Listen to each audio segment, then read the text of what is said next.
Good morning, Seekers. It's Crystal Bergfield here, and today I'm going to bring you a teaching on Ahimsa, which is the first yama in the 8 limbs of yoga. Um, the limbs of yoga is a larger system of yoga, so it's a way of life. We could imagine it, well, I'll just say this. The yoga poses that most of you are familiar with are actually just one limb out of the system of yoga. Yoga actually begins with a set of 10 principles to live by.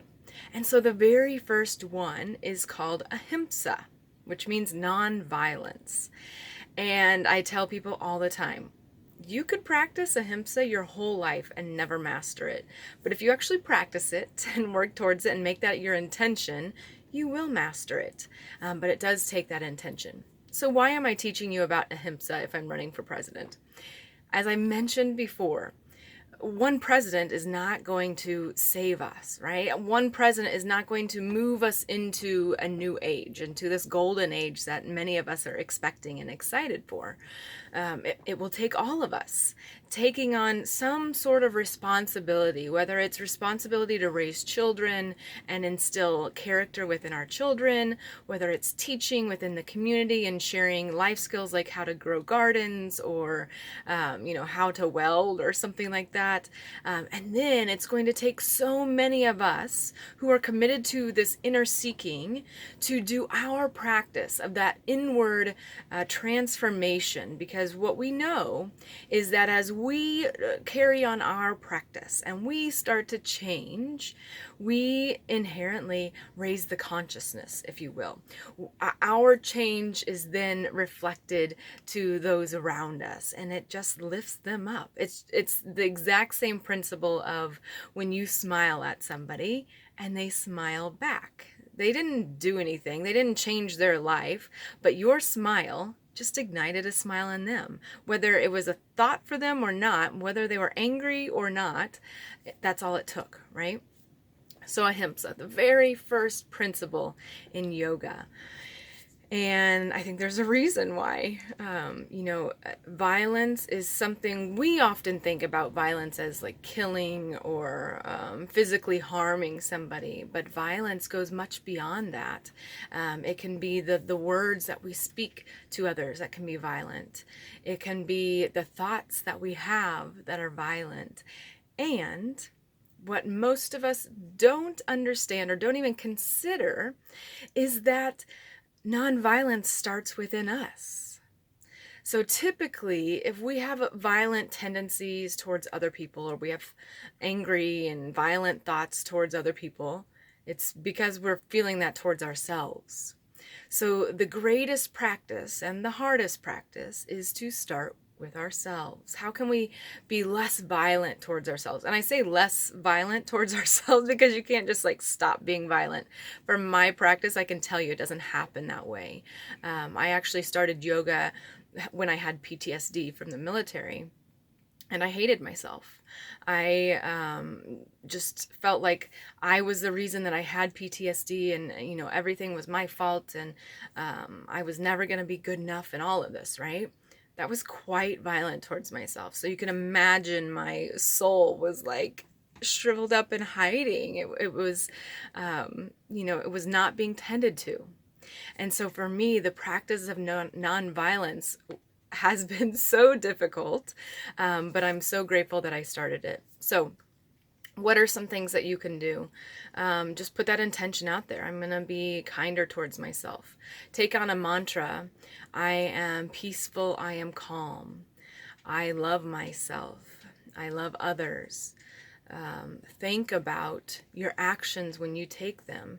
The next time you do have that thought of I hate myself or I'm not good enough, give an extra action towards I do love myself. I am good enough. Because what we know is that for every negative action, it's going to take, science says, I think it's like 2 or 3 positive actions to retroact that negative. But whatever it is, even if it's just one, you got to counteract that negativity. And that's, again, how we, in our practice, can move into this golden age, this new era of responsibility to people in our government. It's going to take us retroacting, I don't know how I want to say that, having action against the negative. So we have to have more positive actions to counteract, that's the word I was looking for, counteract those negative actions in the world. And it starts right here with nonviolence. And I think that this is one that it's going to be a hard one for the United States. Our nation was built on violence. I mean, we just finished having Columbus Day, right? Indigenous Peoples Day is what we're trying to move towards. But the fact that it's still Columbus Day means that there's still this unconscious violence within our culture. And we see, kids getting gunned down in schools, people in their places of worship, at festivals and concerts. There's violence still, and it's ingrained in us. It's in our mental state. So us doing this work is vital. So please do some work today. Think about nonviolence. And that's the other thing I was going to say. Sorry, I'm trying to keep these short, but there's so much to say. So it's in our thoughts, but it's also in our bodies. And the beautiful thing about yoga, which is how I found nonviolence, is that when we practice yoga on our mat, the yoga teacher will tell you, pay attention to your body. If your body is screaming at you, back out, slow down, do something different. That's practicing nonviolence in a way that is accessible because we are on our mat. So we're like, ooh, I felt that. And then we have the opportunity to then be kind to our body because the teacher is giving us permission. It's okay. Don't do this pose if it hurts, right? So then that act is like, okay, I can be kind to myself. So it sparks that thought of, okay, I can be kind. Excuse me. It can also be in what we eat, right? Personally, if I eat fried foods and red meat and too much sugar, my body reacts. I'm violently acting towards my body and my body's like, no, this hurts, right? So for me, the act of nonviolence comes to the food I eat as well. So many different ways that you can begin to practice, but I encourage you to find one. Don't try and do it all at once, but find one way to start to practice, one thought, one word, one mantra, one physical act, and then put your intention on it and begin to practice nonviolence.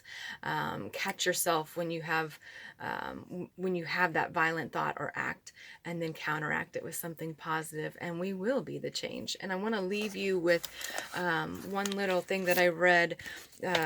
Deborah Adele, she wrote this book on the yamas and niyamas. I come back to it over and over. I've been teaching the yamas and niyamas for years, but I always come back to this book because it's so accessible. And she says, our capacity to be nonviolent depends on our proactive practice of courage, balance, love of self, and compassion for others. Just a few thoughts for your day. May you be encouraged. May your practice change the world. Thanks for listening.